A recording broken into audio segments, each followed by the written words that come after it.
Very good morning and welcome to our daily devotion. இன்றைக்கி நம்ம பார்க்க போகிறது ப்ராவர்ப்ஸ் சாப்டர் 17 verse 26 to 28. அதாவது ப்ராவர்ப்ஸ் 17வது அதிகாரம், அதில் 26லேருந்து 28வது வசனம் வரைக்கும் பார்க்க போகிறோம். முதல்ல இதில் என்ன சொல்கிறாருன்னா, முதல் 26வது வசனத்தில் என்ன சொல்கிறாருன்னா, ஒரு ஆண்டவரோட பிள்ளைய பனிஷ் பண்ணுறது தப்பு, ஒரு துர்மாக்கனை புகழ்ந்து பேசுகிறதும் தப்புன்னு சொல்கிறாரு. 27ல் என்ன சொல்கிறாருன்னா, ஞானத்துக்கு தேவையானது என்னதான்? அமைதியாக இருக்கிறது. ஞானத்துக்கு தேவை என்னது? அமைதி. அதுக்கப்புறம் 28ல் என்ன சொல்கிறாருன்னா, அமைதி என்ன பண்ணும்? இப்போ ஒரு பேசும்போது அமைதியாக இருக்குது என்ன பண்ணுன்னா, ஒரு முட்டாளே ஒரு ஞானி மாதிரி காட்டும்னு சொல்கிறாரு சாலமன். ஸோ இதுலேருந்து நம்ம என்ன ஏற்கவே பண்ண போகிறோம்னா, வேர்ஸ் 28வது அதிகாரம். ஸோ 28வது வேர்ஸில் தான் நம்ம கீ வேர்ஸ். அதில் என்ன சொல்லியிருக்காருன்னா, even a pool who keeps silent is considered wise. When he closes his lips, he is deemed intelligent. So even a fool who keeps silent is considered wise. When he closes his lips, he is deemed intelligent. So இதில் நம்ம takeaway என்ன? Wisdom often shows itself in silence. Wisdom often shows itself in silence. So என்ன சொல்ல வரேன் இதில்? அதாவது அறிவு, ஞானி உள்ளவர் இருந்தால் என்ன பண்ணுவான்? பேச்சு வெரி கன்சர்வேட்டிவாக இருப்பாங்க. கன்சர்வேட்டிவ்னு என்ன பண்ணுவாங்க? ரொம்ப பேச மாட்டாங்க. பேசுனா ஒரு காரணத்தோட, ஒரு ஏமோட பேசுவாங்க. சும்மா தொண்ணு பேசாமல், பேசுகிறதுக்கு ஒரு குறிக்கோள் இருக்கும், பேசுகிறதுக்கு ஒரு காரணம் இருக்கும், பேசுகிறதுக்கு ஒரு ஏம் இருக்கும். அந்த மாதிரி ஒரு பேச்சு தான் பேசிக்கலி சாலமன் இங்கே சொல்கிறாரு. அதாவது இன்னும் சிம்பிளாக சொல்லணுன்னா, ஒரு எக்ஸாம்பிள் எடுத்திங்கன்னா, இப்போ தண்ணி எடுத்துக்கோங்க. ஒரு தண்ணி, ஒரு நதியில் தண்ணினா, இப்போ தண்ணி எப்போவுமே சில இடத்துல நதியில் அமைதியாக இருக்கும். அதாவது தண்ணி இருக்கிற மாதிரியே தெரியாது, அவ்வளோ காமாக, அவ்வளோ அமைதியாக, அவ்வளோ சைலண்ட்டாக இருக்கும்.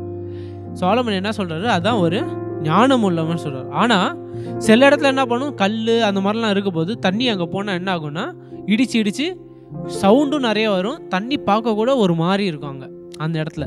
ஸோ காமாக இருக்கிற தண்ணி தான் சாலமன் என்ன சொல்கிறாரு, ஒருத்தனோட, அதாவது தண்ணியை அவர் பேசிக்கலாக என்ன கம்பேர் பண்ணுறாருன்னா, தண்ணி நம்மளோட மூளை மாதிரி கம்பேர் பண்ணுறாரு, ஞானத்தை கம்பேர் பண்ணுறாரு.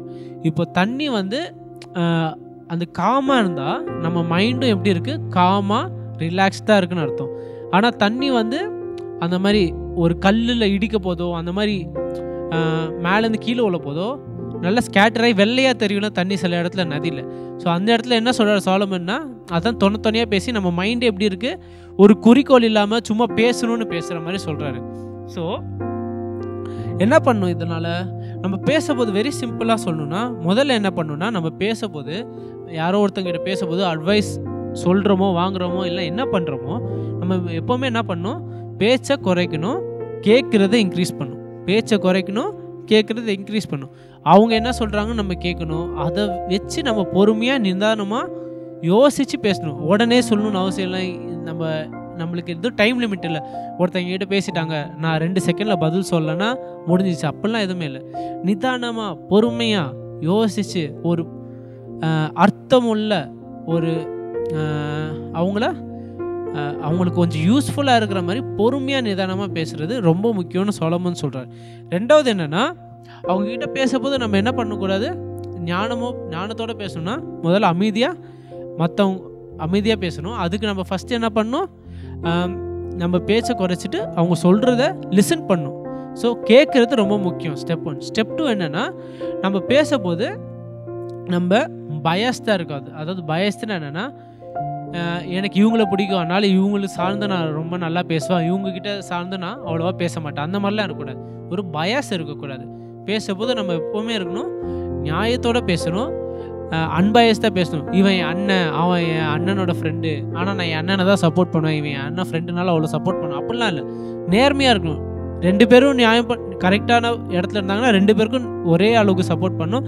2 பேரும் தப்பாக இருந்தாங்கன்னா என்ன பண்ணணும்? 2 பேருக்கும் அதே அளவுக்கு தண்டிக்கணும். அடுத்து கடைசியாக என்னதுன்னா, ரொம்ப முக்கியம் என்னென்னா, நம்ம எப்போவுமே சமாதானம் தான் எதிர்பார்க்கணும். பேசும்போது நான் சொன்னதான் சரி, நீ சொன்னது தப்புன்ற எதிர்பார்க்குறதோட நம்ம எப்போவுமே என்ன பண்ணணும்? நம்ம சமாதானத்தை நோக்கி எப்போவுமே போகணும் நம்ம பேச்சில். நான் அவங்க வந்து ஒன்று சொல்லுவாங்க, நம்ம வந்து வேறு சொல்லுவோம். நம்ம தான் கரெக்டுன்னு ப்ரூவ் பண்ணுறதுக்கு நம்மளுக்கு 4-5 ஆங்கிள் இருக்கும். நான் இப்படி போய் சொன்னால் நான் கரெக்டுன்னு ப்ரூவ் ஆகிடும், அப்படி போய் சொன்னால் அப்படி கரெக்டாக. ஆனால் இறுதியில் என்னாகும், நம்ம கரெக்டுன்னு பாயிண்ட் ப்ரூவ் பண்ணுறதுல நம்ம ஒரு ஆளை வந்து இழத்துடலாம். சரி இவன் ரொம்ப பேசுகிறான், என்ன இவங்ககிட்ட இவன் ரொம்ப ஓவராக பேசுகிறான், அந்த மாதிரி நம்ம இழக்கக்கூடாது. நம்ம எப்போவுமே எப்படி இருக்கணும், நம்ம பேச்சில் கரெக்டாக இருந்தாலும் அதுக்கு ஒரு நேரம், ஒரு டைம் இருக்கும். அந்த டைமில் வந்து நம்ம கரெக்டுன்னு சொல்லலாம். ஆனால் எப்போவுமே நம்ம கரெக்டுன்னு இருந்தால் that will push people away. So நம்ம பேசும்போது எப்போவுமே என்ன பண்ணணும், நம்ம சமாதானத்தை நோக்கி போகணுமே மீற நான் சரின்னு அந்த டைரெக்ஷனை நோக்கி போகிறது very rare. Use it very rarely. So முதல்ல என்ன பண்ணணும், நம்ம அமைதி வந்து ரொம்ப முக்கியம். அதுக்கு ஃபஸ்ட்டு என்ன பண்ணணும், நம்ம மற்றவங்க சொல்கிறத கேட்குறது, நம்ம பேச்சோட மற்றவங்க சொல்கிறத கேட்குறது ரொம்ப முக்கியம். இரண்டாவது, நம்ம பயஸ்டாக இருக்கவங்க, இவங்கள சார்ந்து ஓவராக பேசிட்டு மற்றவங்கள சார்ந்து கொஞ்சம் அந்த அளவுக்கு பயஸ்டாக இருக்கக்கூடாது. அது கடைசியாக என்ன பார்த்தோம், நம்ம வந்து சமாதானத்தை நோக்கியே பேசணுமே மீற நான் சரின்ற அந்த டைரெக்ஷனில் பேசுகிறது அவாய்ட் பண்ணுங்கள் மோஸ்ட்டாக. So that is what I want us to take away. Thank you.